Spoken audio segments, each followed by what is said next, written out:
Dragging their bodies one by one, I finally realized the full weight of my choices. It was October 2018. I was working for a construction company, and one day I was tasked with clearing out a deli that had gone out of business. Walking in, the air immediately felt thick. There was a foul smell that hit me as soon as I stepped inside. I didn't know where it was coming from at first, but as I moved deeper into the deli, it became clear. Something horrible was waiting in that freezer. As I approached it, the stench got stronger. It was the smell of death, of decay. And as soon as I opened that freezer, I was hit with the most disgusting smell I'd ever encountered in my life. The freezer had been off for a week, and inside were the bodies of 10 skinned goats, rotting in the darkness. 10 lifeless bodies, decayed and abandoned, their remains spoiled by the heat. I can still remember that moment. The sight of them, the stench. It was overwhelming, almost suffocating, like the death in the air had settled on me. I didn't know the junk removal company would refuse to touch the bodies of the dead goats until they arrived. Their reason? It's policy not to touch animal bodies, can you believe it? But they said that if I hauled them into the truck, they'd whisk it away. Since they couldn't deal with animal remains, I had to haul the goats myself. The gloves I had barely worked, and it felt like I might as well have been doing it barehanded.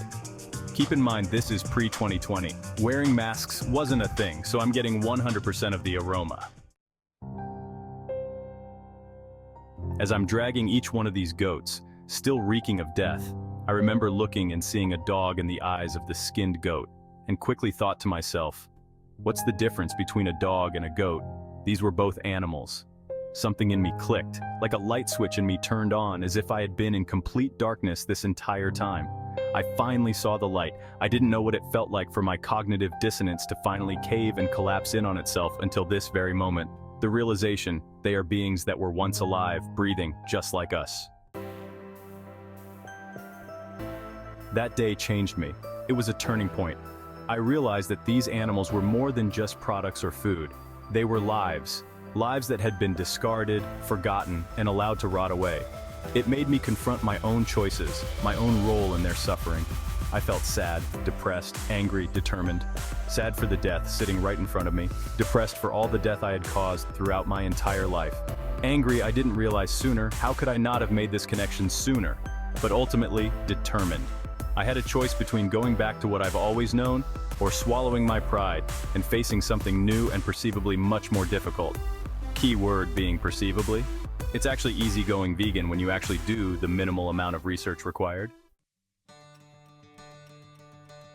From that day forward, I vowed to never contribute to that pain again. I became vegan, and I never looked back. That experience in the deli, that foul smell, that sight of decay, it was a wake-up call, a moment that shifted everything for me. I understood the cost of my choices, and I made a change to honor life, not destroy it.